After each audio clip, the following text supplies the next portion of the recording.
भाई सही में एसबीआई म्यूचुअल फंड के आईपीओ ने इन्वेस्टर्स के साथ में धोखा किया है, क्योंकि आरएचपी के डॉक्यूमेंट के अंदर इन्होंने आईपीओ का इशू साइज रखा था पूरे 11,693 करोड़ का, और कुछ ही दिनों के बाद में आरएचपी फाइल हुई, 2 दिनों के बाद में 1880 करोड़ से इन्होंने अपने इशू को काट दिया। और अभी जो नया इशू साइज देखने को मिल रहा है ना हमको, एसबीआई म्यूचुअल फंड का आईपीओ बोल लो या फिर एसबीआई फंड मैनेजमेंट का आईपीओ बोलो, वो देखने को मिल रहा है 9,812 करोड़ का। अभी जो इशू के अंदर हमको कट होता हुआ दिखा है ना, इससे कुछ मायने में फायदा तो देखने को मिल रहा है, लेकिन कुछ चीजें ना बिगड़ चुकी है। मतलब जो एक्चुअल में कोटा वाइज एलोकेशन था इस आईपीओ के अंदर, वो पूरी तरीके से बिगड़ चुका है, और इसके अकॉर्डिंग ही आपको अपने फंड को डिप्लॉय करना पड़ेगा इस आईपीओ के अंदर। तो वो सारी चीजें ना अपन इस वीडियो में देखने वाले। देखो मैं आपसे एक प्रॉमिस करता हूं कि इस वीडियो को आपने देख लिया, पूरी तरीके से समझ लिया, तो आईपीओ के अंदर कैसे अप्लाई करना है, किस कैटेगरी को कितना वेटेज देना है, किस कैटेगरी को प्रायोरिटाइज करना है, सारी चीजें आपको समझ में आ जाएगी। और यूट्यूब पर आपको कोई भी वीडियो देखना नहीं पड़ेगा, ये मैं आपको प्रॉमिस करता हूं, क्योंकि इतनी तैयारी मैं अपने तरफ से ऑलरेडी कर दिया हूं। क्योंकि प्रॉब्लम ये भी होता है ना, देखो शेयर होल्डर कोटा के लिए आप एलिजिबल हो, रिटेल कोटा आपके लिए ओपन है, लेकिन ऐसा तो नहीं है हमारे पास में लिमिटेड ही पैसा है। अभी शेयर होल्डर कोटा की पूरी लिमिट आप यूटिलाइज करोगे, 2 लाख तक आप अप्लाई कर सकते हो, और 2 लाख तक आप अप्लाई करते हो तब आपके अलॉटमेंट के चांसेस बेटर बनते हैं, क्योंकि प्रोपोर्शनेट लॉटरी होती है। तो आपको एक अकाउंट से 2 लाख का डिप्लॉयमेंट करना है या फिर इसी को अलग अलग डिमेट अकाउंट से रिटेल कैटेगरी में डिप्लॉय करना है, सारे सवालों का जवाब आपको वीडियो में मिलेगा। तो अभी तक आपने वीडियो को लाइक नहीं किया ना, तो लाइक के बटन को अभी दबा दो, तोड़ दो, मरोड़ दो, सीधा अपन वीडियो के अंदर चलते हैं। सबसे पहली बात इशू के ऊपर करते हैं, इशू कटने से फायदा क्या हुआ है वो समझते हैं। देखो आईपीओ का इशू साइज है 9,812 करोड़ का, 1880 करोड़ रुपए इन्होंने आरएचपी फाइलिंग के बाद उठाया है। किन से उठाया? 30 मार्की इंस्टीट्यूशनल इन्वेस्टर से इन्होंने पैसा उठाया। देखो एक बात क्लियर है, जो प्राइस बैंड कंपनी लेकर के आई है आरएचपी के बाद में, मार्की इन्वेस्टर्स जो थे प्री आईपीओ प्लेसमेंट के थ्रू कंपनी के शेयर्स लेने के लिए रेडी है। इसका मतलब यह है कि कंपनी का वैल्यूएशन ऑन पॉइंट है, इन्वेस्टर्स को फायदा होगा। पहली बात तो यह हो गई, मतलब institutional investors directly pre IPO placement के थ्रू शेयर लेने को तैयार है। पहली बात तो पॉजिटिव ये हो गई। दूसरी पॉजिटिव बात यह है कि आईपीओ का इशू कट गया। आईपीओ का इशू कट गया मतलब सप्लाई कम हो गई, सप्लाई कम होती है तो इवेंचुअली प्रॉफिट के चांसेस क्या होते हैं? ज्यादा होते हैं। ये बेसिक सी बात है, आपको समझना पड़ेगा। तो ये फायदा हो गया। दूसरा नुकसान क्या हुआ? नुकसान ये हुआ कि रिटेल इन्वेस्टर्स के लिए जो रिजर्व एप्लीकेशन थी वो कट गई, साथ में शेयर होल्डर कोटा तो उतना ही है, तो इस पे भी अपन बात करेंगे। पर सबसे पहले अपन बेसिक इंफॉर्मेशन समझते हैं जो इस आईपीओ के बारे में आपको पता होना चाहिए। देखो आईपीओ की अपना टाइमलाइन को समझो। 14 जुलाई को ये कंपनी अपना आईपीओ ओपन हो रही है। हो सकता है कि अभी ये आईपीओ ओपन हो चुका हो। 16 जुलाई तक इसमें हम अप्लाई कर सकते हैं। अलॉटमेंट का बेसिस आपको पता कब चलेगा वो समझते हैं। तो अलॉटमेंट का बेसिस ये 17 जुलाई को क्लियर करने वाले हैं और 21 जुलाई को इसकी लिस्टिंग की डेट है। वैसे तो ये टेंटेटिव डेट्स बोल रहे हैं, लेकिन टेंटेटिव डेट नहीं, किसको ही मोस्ट प्रोबेबली ये जो आईपीओ है मार्केट के अंदर लिस्ट हो जाएगा। ये बात तय समझ लो आप, ठीक है। तो ये हो गई अपनी टाइमलाइन, ठीक है। अभी आपका लॉट साइज कितना बन रहा है? 26 का, मतलब आपका मिनिमम इन्वेस्टमेंट कितना बनेगा?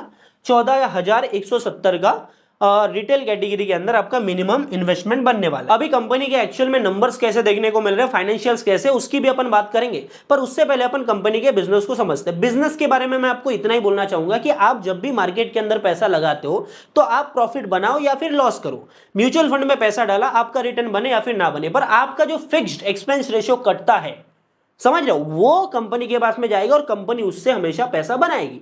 और इसी वजह से जो म्यूचुअल फंड इंडस्ट्री है ना, जो एसेट मैनेजमेंट, वेल्थ मैनेजमेंट का जो सेक्टर है, ये पूरी तरीके से डेट फ्री है, मतलब कर्जा क्यों रहेगा। अभी इसके जब नंबर दिखाऊंगा ना मैं आपको, तब आपको समझ में आएगा कि इतना आरओई कैसे आ रहा है, इतना पैट मार्जिन कैसे आ रहा है, ठीक है। तो इसमें कोई गलत नहीं है, लेकिन हमारा मतलब क्या बनता है कि हम ऐसी कंपनीज को पकड़े जो कि स्टॉक मार्केट की प्रॉक्सी कंपनीज है। हमारा प्रॉफिट बने या ना बने, पर ये कंपनीज प्रॉफिट बनाएंगी, तो इसमें हम इन्वेस्ट करके हम प्रॉफिट बना सकते हैं। ये हमको मान के चलना है। पहली बात, SBI mutual fund, SBI fund management, ये कंपनी इंडिया की सबसे बड़ी एसेट मैनेजमेंट कंपनी है। 1992 के अंदर ये इनकॉर्पोरेट हुए थे। इंडिया की सबसे बड़ी एयूएम वाली कंपनी है। जो ओवरऑल इंडिया के वेल्थ मैनेजमेंट इंडस्ट्री का एसेट अंडर मैनेजमेंट हमको देखने को मिलता है ना, उसका 15% एसबीआई म्यूचुअल फंड के पास में अभी के टाइम पर जो 2025 का डेटा है उसके हिसाब से 16.32 लाख करोड़ का इनके पास में एसेट अंडर मैनेजमेंट है, और ये लगातार ग्रो कर रहा है। तो बिजनेस का हमने आइडिया ले लिया। अभी हम बात करते हैं कंपनी के फाइनेंशियल्स की। सबसे पहले अपन कंपनी के रेवेन्यू देखते हैं। तो FY24 के अंदर 3,400 4,426 करोड़ का इन्होंने रेवेन्यू किया था।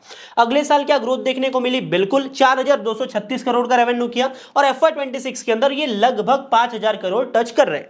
मतलब 3,400 करोड़ से 2 साल के अंदर ये पहुंच रहे 5,000 करोड़ तक। और आप यहां पर ग्राफ देख सकते हो, एक लीनियर ग्राफ देखने को मिल रहा है और ये नियर टर्म में ऐसा ही देखने को मिलेगा। 17% की ईयर ऑन ईयर ग्रोथ देखने को मिल रही है। देखो, जब भी कोई कंपनी किसी भी सेगमेंट के अंदर, किसी भी सेक्टर के अंदर मार्केट लीडर होती है ना, और वो सेक्टर ग्रोइंग होता है, तो एसेट मैनेजमेंट सेक्टर ग्रोइंग है, SBI mutual fund market leader है, तो इवेंचुअली एसबीआई म्यूचुअल फंड भी उसी पेस से ग्रो करेगा।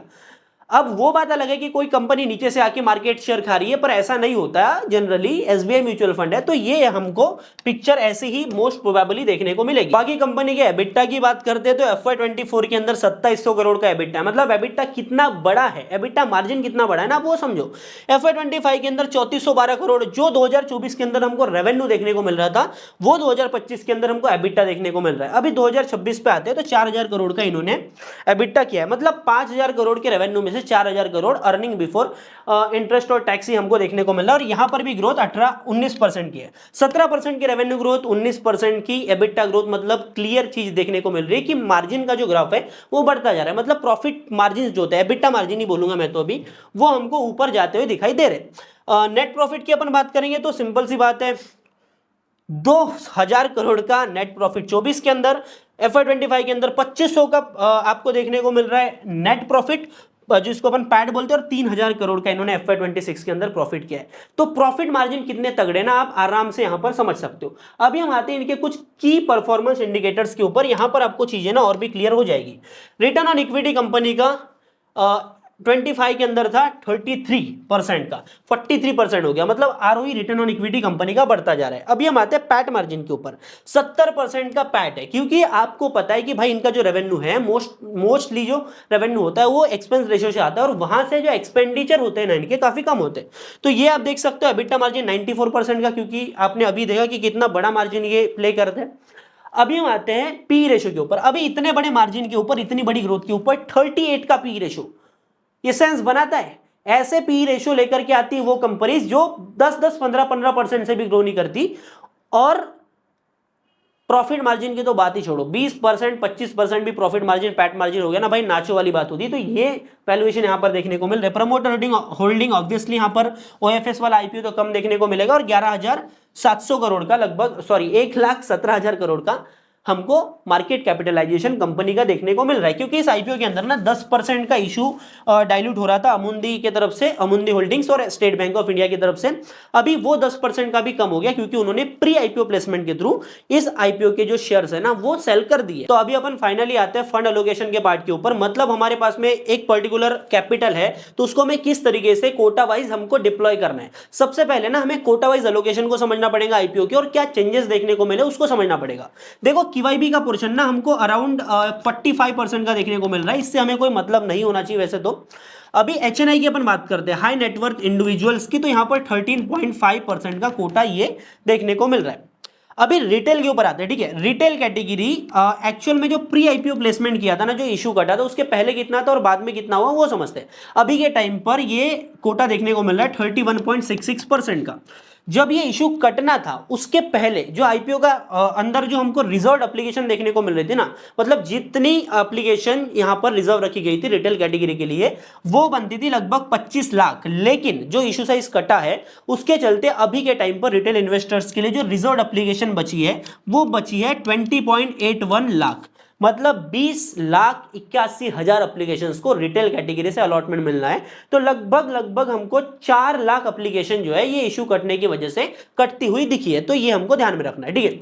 अभी जल्दी से हम शेयर होल्डर कोटा को भी समझ लेते हैं, ठीक है। ये नंबर मैं यहां पर इसको रखता हूं थोड़ा, ताकि आपको सारी चीजें समझ में आ जाए। अभी शेयर होल्डर कोटा की मैं बात करता हूं तो यहां पर फिक्स है 1.30 crore equity shares share holder quota के लिए जाने वाले हैं। कोई रिजर्व एप्लीकेशन नहीं, कुछ नहीं। अब ये जो शेयर होल्डर कोटा था इन्होंने डिसाइड किया था, ये बन रहा था लगभग 6%। लेकिन क्योंकि आईपीओ का इशू कट गया, लेकिन शेयर होल्डर कोटा के शेयर नहीं कटे, तो आपका शेयर होल्डर कोटा का जो इशू बन जाता है, मतलब पोर्शन ऑफ द इशू बनता है, वो बनता है लगभग 7.64% का। अभी एक्चुअल में कितना नंबर देखने को मिलेगा, कितने शेयर होल्डर कोटा की एप्लीकेशंस को अलॉटमेंट देखने को मिलेगा, वो भी अपन समझते हैं। तो इसको अपन डिवाइड कर देंगे 26 से। 26 से क्यों? 26 से इसलिए करेंगे क्योंकि रिटेल के एक लॉट के अंदर हमको 26 शेयर देखने को मिलते हैं। तो ये नंबर हमको लगभग 5 लाख का देखने को मिलता है, मतलब 5 लाख एप्लीकेशन को शेयर होल्डर कैटेगरी से अलॉटमेंट मिलना है। देखो प्रायोरिटाइज किस पोर्शन को करना है वो समझते हैं। जब भी कोई बड़ा आईपीओ आता है ना, हमें सबसे पहली प्रायोरिटी देना है बिग एचएनआई को। आप बोलोगे बिग एचएनआई में तो 10 लाख प्लस एप्लीकेशन लगती है, तो ये मैं कहां से लाऊं? तो मैं आपको रियलिटी बता रहा हूं कि सबसे पहली प्रायोरिटी दी जाती है बिग एचएनआई कैटेगरी को, क्योंकि वहां पर अलॉटमेंट के चांसेस रिटेल के आसपास होते हैं, मतलब रिटेल से थोड़े ज्यादा भी होते हैं, लेकिन प्रॉफिट बड़ा होता है, क्योंकि आपका जो अलॉटमेंट मिलता है 2 लाख का अलॉटमेंट मिलता है। ठीक है, तो पहली बात तो अगर आप सक्षम हो बिग एचएनआई कैटेगरी से अप्लाई करने के लिए तो you can go for it, अगर नहीं हो तो अभी अपन समझते हैं।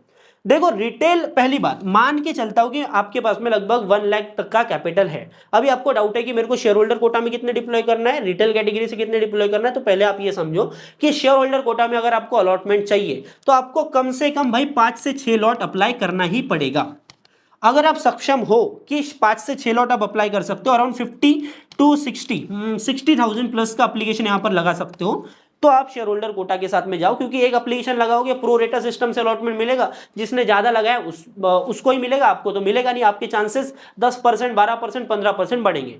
जितना मैंने एनालाइज किया शेयर होल्डर कोटा की एप्लीकेशंस को, इन केस आपके पास में 1 लाख तक का कैपिटल है तो आप एक काम करो, 60,000 तक की जो एप्लीकेशन है शेयर होल्डर कैटेगरी से एक डिप्लॉय करो, और बाकी जितने भी आपके अमाउंट बचा है उसके अंदर जितने भी आप डिप्लॉय कर सकते हो रिटेल कैटेगरी के अंदर अलग अलग डीमेट अकाउंट से, वो डिप्लॉय करो। इन केस आपके पास में इतना ही अमाउंट है, मतलब आपके पास में 2-3 लॉट ही लगाने का अमाउंट है और आपके पास में शेयर होल्डर कोटा भी है, तो शेयर होल्डर कोटा के सपने देखना भूल जाओ। आप अलग अलग डीमेट अकाउंट लो, 3-4 डीमेट अकाउंट लो और रिटेल कैटेगरी से अप्लाई करो, क्योंकि सीधी सीधी बात है 20 लाख एप्लीकेशंस को अलॉटमेंट मिलेगा। जनरली हमको 50 से 55 लाख एप्लीकेशन पड़ती हुई दिखती है ऐसे हाई वोल्टेज आईपीओ के अंदर। मान लेता हूं कि भाई आपकी 60 लाख एप्लीकेशन गई, जो कि थोड़ा मुश्किल है 60 लाख जाना, 50 से 60 के बीच में रहेगी, तो आपका 3 में से 1 का अलॉटमेंट चांस तो ऐसे ही बन जाएगा, मतलब 33% अलॉटमेंट चांस है आपका रिटेल के अंदर। लेकिन आप एक लॉट से शेयर होल्डर कोटा के अंदर जाओगे तो आपका 10-12% का अलॉटमेंट चांस बनेगा। अब आपको वो भी मैक्सिमाइज करना है, आप आराम से 70% का अलॉटमेंट चांस रख सकते हो 4-5 लॉट के साथ में शेयर होल्डर कैटेगरी के अंदर, और बाकी 1/3 33% करके डिप्लॉय करोगे आप रिटेल के अंदर। आई होप कि आपको समझ में आई होगी। नहीं समझ में ये बात तो कमेंट बॉक्स ओपन है, जाओ जल्दी कमेंट करो। भाई पसीना आ गया मेरे को, गर्मी काफी हो रही है। वीडियो को लाइक नहीं किया तो लाइक के बटन को दबा दो, पूरी मेहनत मैंने इस वीडियो में झोंक दिया। बाकी मैं मिलता हूं आपसे अगले नए वीडियो में, तब तक के लिए बाय बाय, टाटा, जय हिंद, जय भारत। और कोई भी अपडेट आती है मैं टेलीग्राम चैनल के ऊपर इन्फॉर्म कर दूंगा, लिंक डिस्क्रिप्शन में, जाओ जल्दी ज्वाइन करो। Bye bye, Tata.